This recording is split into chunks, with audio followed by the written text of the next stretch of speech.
is clear from these rarely seen color television pictures that the crew of Apollo 11 had a high-resolution color video camera with them on their mission. Yet the only pictures broadcast live from the moon's surface were these from a low-definition black and white camera.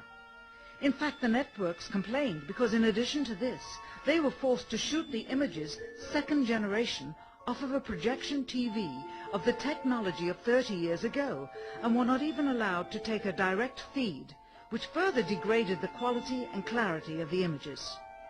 Perhaps this was precisely what NASA and the federal government had in mind. After all, it was a first, regardless of where they were. Better to open up their debut mission with fuzzy pictures and numerous blackouts, rather than show too much revealing detail of a false scene that was yet unproven. And finally, the element that seals their fate. All the footage of Apollo 11 requested from NASA over a 5-year period. One gem was discovered just before the completion of this documentary. An old reel received by mistake. It contains the raw or unedited footage of the crew of Apollo 11, Michael Collins, Edwin Aldrin Jr. and Neil Armstrong, staging part of their mission for nearly an hour in living color, with exceptionally clear behind-the-scenes audio of conversations discussing the techniques used to achieve a disingenuous picture depicting the Earth at a distance, in order to falsely demonstrate their far journey from it and their ability to survive passing through the Van Allen radiation belts.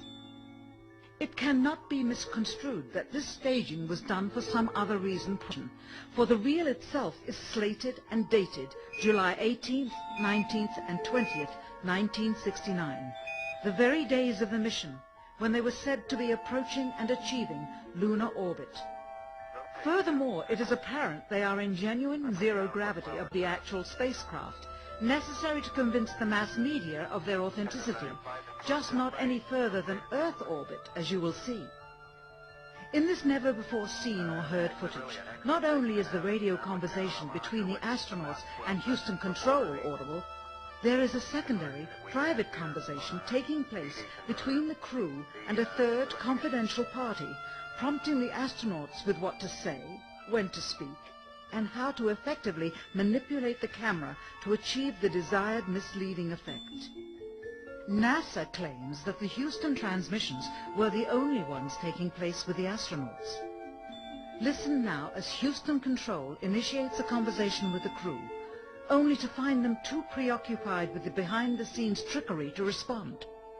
Moments pass, and the oversight is picked up on by the clandestine third party, who quickly prompts them with talk. Immediately, Neil Armstrong speaks. Hello, Apollo 11. Houston, Goldstone says that the TV looks great. Over.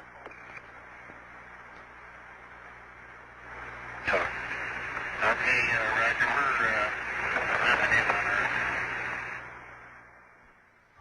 Again, the illusion they are attempting to create is the Earth at a distance, to demonstrate their far journey from it, and their ability to survive passing through the Van Allen radiation belts.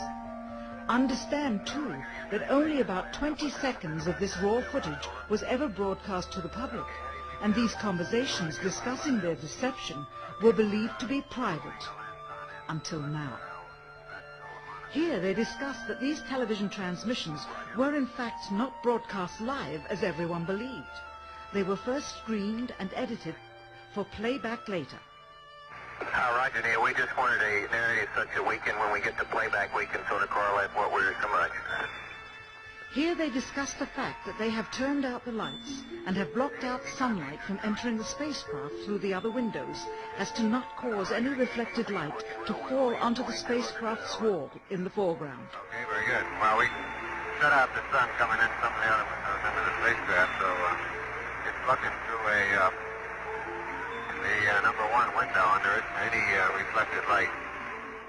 The reason this was done is so that the truth of the matter would not be revealed. It is this. Though the federal government would have you believe that this is a view of Earth from a distance out of the spacecraft's window as it nears the moon, it is not.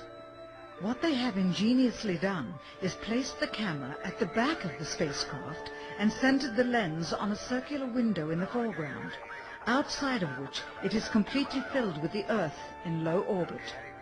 The circumference of the window then appears to be the diameter of the Earth at a distance, with the darkened walls of the spacecraft appearing to be the blackness of space around it. That is why they wanted the interior dark and blocked out the sun from any other windows. Here you can see the extruded window, probably 2 inches thick at the bottom. This is because the Earth's shine is coming in at a downward angle. It also causes the Earth to appear to be an irregularly shaped circle, for you are seeing the outside of the window at the bottom and the inside of the window at the top, which together form 2 different sized halves of a circle. Subsequently, this take was never used. As they perfected the shot, a crescent-shaped piece of black material was inset slightly into the window to create the illusion of the Earth's terminator line dividing night and day. It is uncannily convincing. During this segment, intended to be edited and played back later for the worldwide television audience, dated July 18, 1969, Neil Armstrong condemns himself as he states that he is 130,000 miles out, or halfway to the moon, as the NASA flight log also states on this date, when he is in reality in low Earth orbit of a few hundred miles. Roger, Houston, Apollo 11. Calling in from about 130,000 miles out.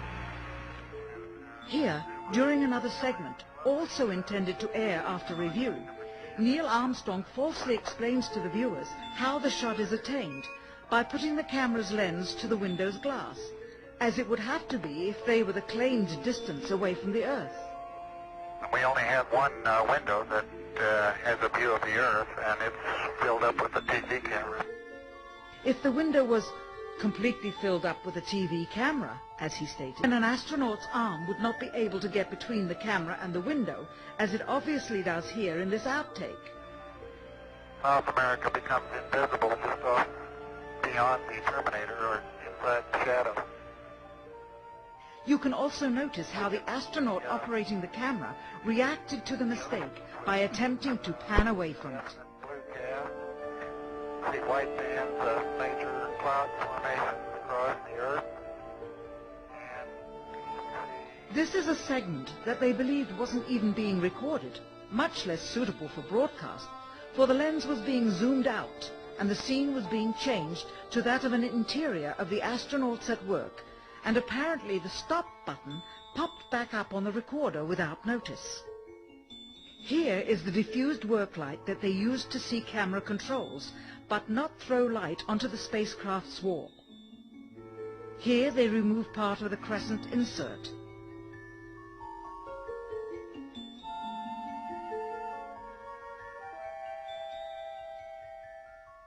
Finally, the iris is opened up to see the real location of the camera and the very bright and near Earth out the window. Here is the slate for the 19th of July, and the same shot of trickery on the 19th of July, and then the 20th, and the same misleading shot on the 20th. Later that evening, they were said to be walking on the moon. How can this be when they were in Earth orbit only 9 hours earlier, and the moon is some 3 days' journey away? Furthermore, if they genuinely went to the moon, why would they be faking any part of it? Why this trickery with the window? By faking being halfway to the moon, it becomes apparent that they did so because they could not even go halfway. On the 25th anniversary of the event, in 1994, Neil Armstrong made a rare public appearance and held back tears as he spoke these brief cryptic remarks before the next generation of taxpayers. Today we have with us a group of students among America's best. To you we say, we have only completed a beginning. We leave you, that is, undone. There are great ideas undiscovered, breakthroughs available to those who can remove one of truth's protective layers.